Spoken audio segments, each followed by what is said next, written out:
ও আলী তুমি চুপ থাকো, তুমি চুপ থাকো, তুমি শুধু দেখো, তুমি শুধু দেখো বিচার ওমর কি করে, ওমরের বিচার কেমন হয়। মদিনার মানুষের অন্তরের ভিতরে ডর, আলীর অন্তরের ভিতরে ডর। হুসাইনের মা খাতুনে জান্নাত ফাতেমা রাদিয়াল্লাহু তাআলা আনহা কলিজার ভিতরে ডর, ওমর জানি কেমন বিচার করে।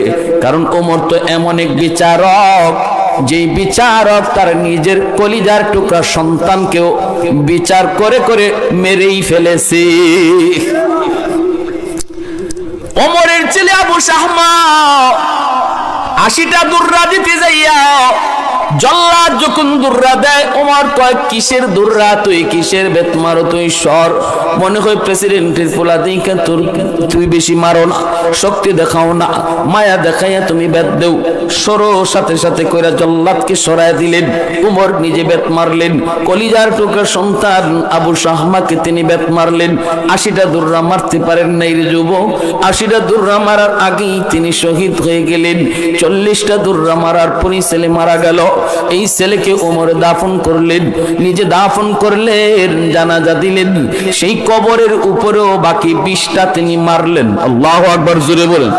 বাকি 20টা কবরের উপরে মারেন আর কান্দেন, মালিক ও মালিক তোমার আদালতে আমি ওমরকে তুমি পাকড়াও কইরো না, এই কথা কইও না। ওমর তোমার ছেলে বিদায় তুমি মায়া করছো, 80টা দুররা তুমি পুরো কারো নাই, এই কথা তুমি কইও না। আমি ওমরকে তোমার আদালতে আসামি বানাও না। এত শক্ত দিলের ওমর। সেই ওমর আজকে বিচারক। বিচার হবে কার? নবীর কলিজার টুকরা নাতি ইমাম হুসাইনের। তিনি তো বালক, অপরাধটা কি? ওমরের ছেলেকে গোলামের ফুট গোলাম কইছে।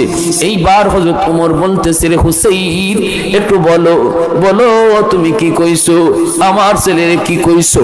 মদিনার মানুষের অন্তরের ভিতরে আশা ছিল, হুসাইন যদি এতটুকু বলে আমার এখন মনে নাই, তাহলে আমরা বাকিটা একটু সুপারিশ করে নিয়ে নিব। কিন্তু কি জানি কই রে হুসাইন, হুসাইন জানি কি কয়।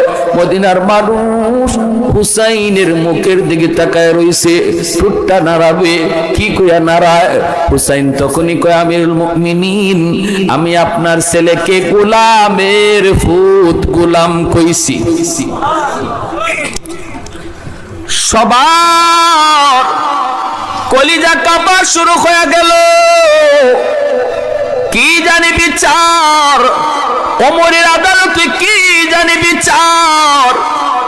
সবাই ওমরের রায় শোনার জন্য অপেক্ষা, কিন্তু দিলের ভিতরে ভয়, কি জানি রায় দে ওমর। একটু পরে হযরত ওমর বলতেছে, হুসাইন ও হুসাইন তুমি আমাকে কেমনে গোলাম কইছো? গোলামের ফুট গোলাম কইলে তো আমি নিজেও গোলাম। তোমরা ঝগড়া করেছো, একে অপরকে গোলাম বলতে পারো, কিন্তু আমি কেমনে গোলাম হলাম একটু তুমি বুঝায় দাও, একটু ব্যাখ্যা করো।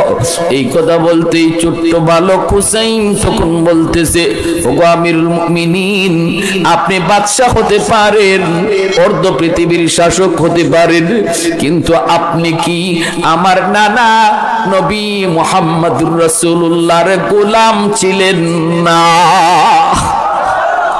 একটু জোরে আওয়াজ দিয়ে কন্যা সুবহানাল্লাহ, মুসলমানের আওয়াজে কন্যা সুবহানাল্লাহ। অর্ধ পৃথিবীর শাসক, আপনি অর্ধ পৃথিবীর বাদশা হতে পারেন, কিন্তু আমি তো দেখেছি আপনি আমার নানা জানের গোলামি করেছেন, আপনি আমার নানার জুতা আগায়া দিয়েছেন, আপনি আমার নানার লাঠি আগায়া দিয়েছেন, আপনি আমার নানার অজুর পানি আগায়া দিয়েছেন। আপনি কি আমার নানা জানের গোলাম ছিলেন না? আপনি কি আমার নানার গোলামি করেন নাই? এই কথাটা যখনই বলছে তখনই উমর তিনি তার এই বিচারকের চেয়ার থেকে লাফ দিয়ে নেমে গেলেন। চোখ থেকে দর দর করে পানি পড়ে। ওমর দৌড় দিয়া গিয়া হুসাইনকে বুকে জড়ায় ধরলেন, নিজের বুকে জড়ায় তিনি বলতেছেন, হুসাইন কি কইছো মদিনার মানুষকে শোনাইয়া আবার কও। একটু জোরে আওয়াজ দিয়ে সুবহানাল্লাহ। এরে হুসাইন কি কইছো মদিনার মানুষকে আবার শুনে কও, আমি তোমার নানা জানের গোলাম। ও মদিনার মানুষ তোমরা সাক্ষী থাইকো, হুসাইন আমাকে তার নানার গোলাম কইছে, গোলাম তোমরা মদিনার মানুষ সাক্ষী থাইকো, কিয়ামতের ময়দানে আল্লাহ যদি আমাকে কোনো বিষয় আটকায় ফেলে আমি তোমাদেরকে সাক্ষী মানব আর বলবো হুসাইন তুমি এই কথাটা কাগজের মধ্যে লিখে, কাগজের ভিতরে লিখে তুমি তোমার স্বাক্ষর করে দাও। এই কাগজটা তোমরা আমার কাফনের কাপড়ের সাথে কবরে দিয়ে দিও। আমার ভয় হয়ে গো কিয়ামতের ময়দানে আল্লাহ যদি আমাকে জিজ্ঞেস করে, ওমর 10 বছর রাজত্ব তুমি কেমনে চালাইছো, কেমনে পরিচালনা করেছো, হিসাব দাও।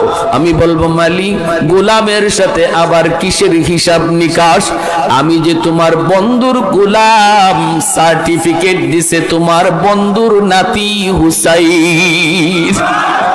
এ আল্লাহ গোলাম, এজন্যই তো হযরত আবু বকর সিদ্দিক রাদিয়াল্লাহু তাআলা আনহু ওমর ফারুক রাদিয়াল্লাহু তাআলা আনহুকে তখন একদিন ডাক দিয়ে বলতেছেন, ভাই ওমর, আমি আবু বকরের মন বলে তোমার জিন্দেগীর নেকি আমার চেয়ে অনেক বেশি।